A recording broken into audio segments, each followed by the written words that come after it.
আর এই বঙ্গেও একই ছবি, কলকাতাতেও বিজেপির তাণ্ডব। প্রধানমন্ত্রীর মাকে গালাগালির অভিযোগ, প্রতিবাদে প্রদেশ কংগ্রেস দফতরে ভাঙচুর।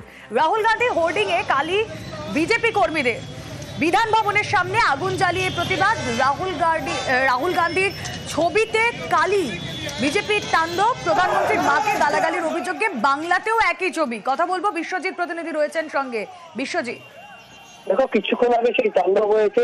বিজেপির কর্মী সমর্থকেরা ঠিক প্রদেশ কংগ্রেস দপ্তরের সামনে যায় এবং সেখানে রাহুল গান্ধীর যে ব্যানার পোস্টার ছিল সেই ব্যানার পোস্টারে কালি লিখে দেওয়া হয় এবং তারপর ব্যানার পোস্টার ছিঁড়ে দেওয়া হয় এবং একই সঙ্গে সেখানে টায়ার জ্বালিয়ে প্রদেশ কংগ্রেস দপ্তর বিধান ভবনের সামনে টায়ার জ্বালিয়ে বিক্ষোভ দেখানো হয় এবং বিক্ষোভ দেখানোর পর ভেতরে ঢুকে যে সমস্ত পোস্টার ছিল রাহুল গান্ধী সহ বিভিন্ন কংগ্রেস নেতৃত্বের, সেই পোস্টার গুলো ছিঁড়ে ফেলা হয় এবং সেই আগুনের মধ্যে পোস্টার গুলো দেওয়া হয়। অর্থাৎ রীতিমতো তাণ্ডব চালানো হয়। বেশ কিছু বিজেপি কর্মী সমর্থক তারা এসেছিলেন এবং প্রদেশ কংগ্রেস দপ্তরের সামনে তারা স্লোগান দেন এবং একই অভিযোগ, একই ঘটনার সেই প্রতিবাদ, সেই প্রধানমন্ত্রীর মাকে গালি দেওয়ার যে প্রতিবাদ, সেই প্রতিবাদ জানিয়ে এ বঙ্গেও সেই প্রতিবাদের ঢেউ উঠেছে এবং বিজেপি কর্মী সমর্থকরা একেবারে প্রদেশ কংগ্রেসের রাজ্য দপ্তর বিধান ভবনের সামনে বিক্ষোভ দেখানো শুধু নয়, রাহুল গান্ধীর মুখে কালি লেপে দেওয়া হয় এবং তারপর আগুন জ্বালিয়ে সেই পোস্টার গুলো আগুনে দেওয়া হয়।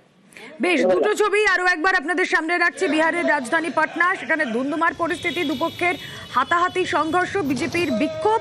অন্যদিকে শহর কলকাতাতেও একই ছবি, রাহুল গান্ধীর পোস্টারে কালি লেপে দেওয়া হলো। বিধান ভবনের সামনের ছবি দেখাচ্ছি আপনাদের।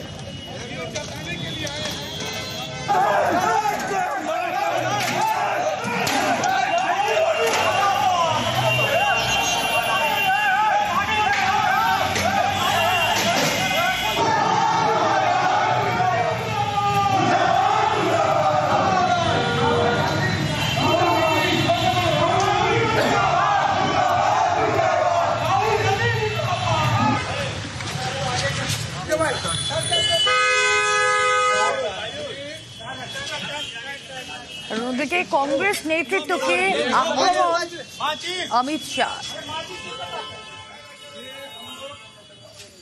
ये घुसपैठिया बचाओ यात्रा जो उन्होंने बिहार में निकाली है, उसमें राहुल गांधी के स्वागत के मंच पर से नरेंद्र मोदी जी की स्वर्गीय माता जी के लिए अपशब्द बोलकर सबसे घृणित काम कांग्रेस के नेताओं ने किया है। इस प्रकार की भाषा का प्रयोग कर आपको जनादेश प्राप्त होगा क्या?